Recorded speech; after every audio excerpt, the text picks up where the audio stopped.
Hey there, it's Alicia from aliciacarlson.com. I'm not even kidding you. This is probably the third take of trying to get this out to you. So I know I have to just keep persisting. I have to keep going. Just wanted to let you in on a little secret that it's not always easy. It's not always, we set out to do these things and we're gonna hit obstacles. And it's really funny that this is happening actually right as I'm about ready to shoot a video talking about accountability and fitness. And I've learned so many life lessons through fitness, through my own personal journey, and they don't just stay within that fitness realm. I've been able to really transfer a lot of those experiences to other areas of my life, and I'm so thankful for that. And it's my hope and my mission, actually, that other women would see that fitness isn't necessarily about just obtaining this perfect body or this ideal body. It's not even really about the weight loss or the fat loss or things like that, but I think it's more about who you become in the process of really digging in and sticking with a fitness program, or really committing yourself to the habit of change and being willing to persevere and persist even when it feels hard, even when it feels yucky and it feels uncomfortable. One of the things I wish that I would have done differently when I had first started my personal journey was that I would have sought out accountability sooner. Now, I did try several different diets, or not even several, I can't even keep track, but I tried literally, it feels like hundreds of diets, or I would always pick up those magazines promising a bikini body or lose fat in 6 weeks and all of these things. And I would get maybe a week or two in and I would quit. And most of the time it's because I was trying to do it myself. I was trying to implement all of these huge changes on my own. And that was crazy. That's so hard. It's hard enough to change even when you're just trying to change a little bit at a time, but really trying to change and overhaul your whole entire life by yourself seems absolutely crazy. Right before I really noticed that I was, or one of the things I feel like was big and sort of instrumental in me finally kind of turning the corner and really being able to stick with something, was when I had signed up for Weight Watchers. I can't remember exactly the year that it was. It was probably around '04 or '05. And I'm sure it was around January when everybody's kind of setting those big goals. We have these big dreams, these big aspirations, and we start off super excited, and then somewhere along the line, we peter out.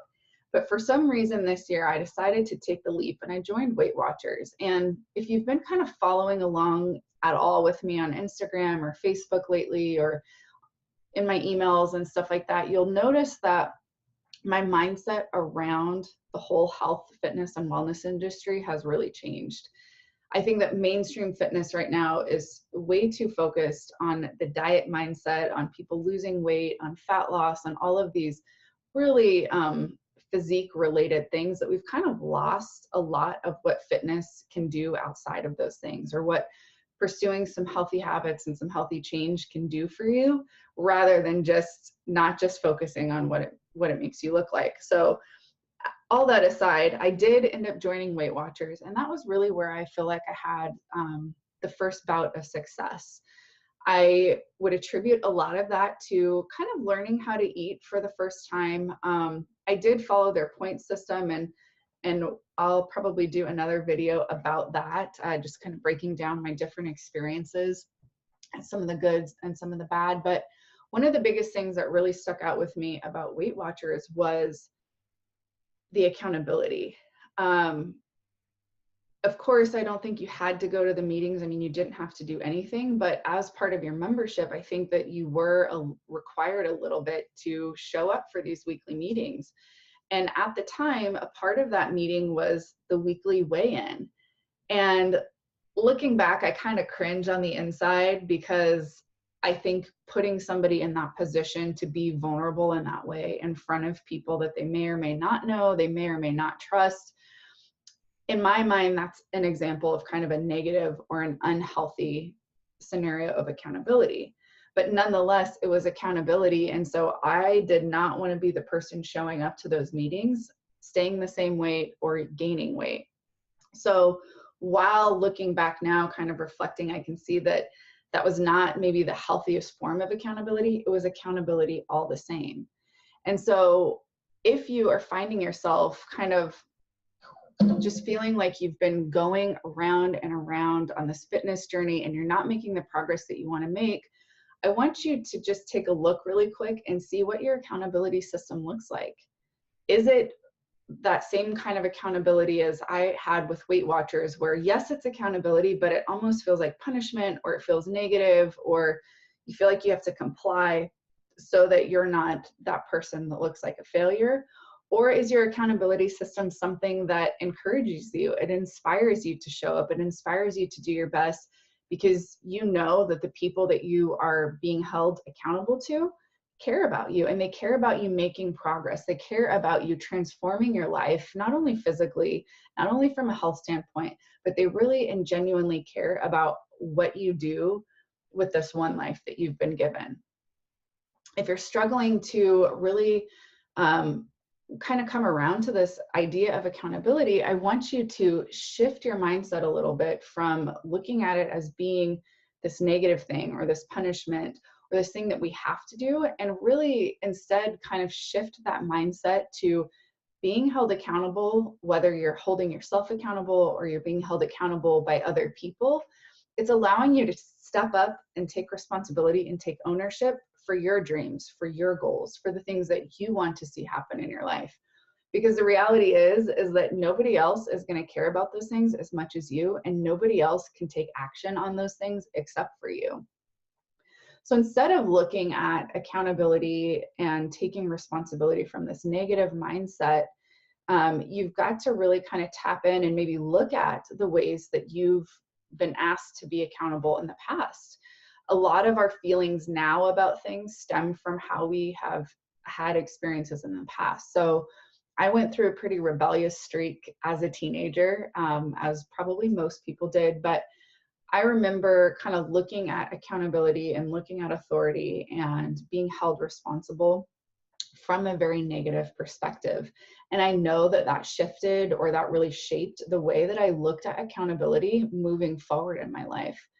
There really had to be kind of this turning or this changing in my heart, that seeing that me stepping up and me owning my actions, whether they were positive or negative actions, whether they elicited the kind of result that I wanted or not, was empowering. And it really allowed me to step up and to own those things and to make a decision about whether or not I wanted to continue on with that action and get the negative outcomes that I was getting, or if I wanted to change course and change the kinds of actions that I was doing to start eliciting the results that I wanted.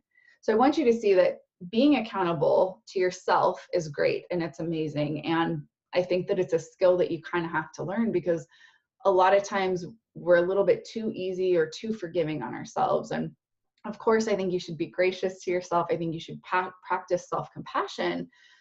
But you also have to practice the other side of that, and being disciplined and learning self-control and learning how to show up for yourself.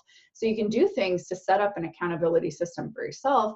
But I think taking it one step further and looking to find a healthy accountability system outside of you is going to be probably one of the most impactful and powerful ways that you can step out and really make those lasting lifestyle changes that you want to see. Really start making taking those huge steps and making those that huge progress on your fitness, your nutrition, your health goals, and beyond. So I hope that this gets you kind of thinking about accountability in a different way. I hope that you will take some time to really explore how you view accountability, how you view taking ownership or taking responsibility for your life, your goals, and kind of the direction that you're headed right now. And more than anything, I hope that you will decide to make some changes, that you'll start to seek out those people that can help keep you accountable in a way that's healthy, in a way that's positive, in a way that kind of keeps you going. And I hope that you will decide to step up and take some ownership for your dreams, for your goals, for the things that you really want to accomplish this year, fitness-wise, nutrition-wise, all of those things. But remember, fitness and nutrition are only a piece of the pie.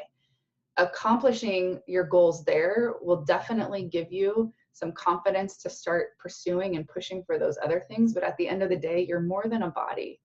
You're more than what you look like. You're more than how many macros or how many carbs you're eating. You're more than all of that. So it's time for you to step up and start dreaming big for yourself, recognizing that fitness can definitely be a foundation or can be a part of that, but it doesn't have to be your whole life. I would love to hear how this spoke to you today. If you are looking for somebody to help hold you accountable, you can reach out to me and I will see if we are a good fit for one another. If I'm not, I might know somebody that you would really mesh well with. So please do leave a comment below. Don't forget to hit subscribe and share this with somebody that you think would be inspired by this message today. If you want to connect with me, you can always shoot me an email, Alisha@AlishaCarlson.com. That's ALISHA @AlishaCarlson.com. I hope you have a great rest of your day. And if you are wanting to just kind of check out and see what's happening on the blog, you can head on over to my website. I'll link that in the comments below, but it is just AlishaCarlson.com. I'll talk to you soon.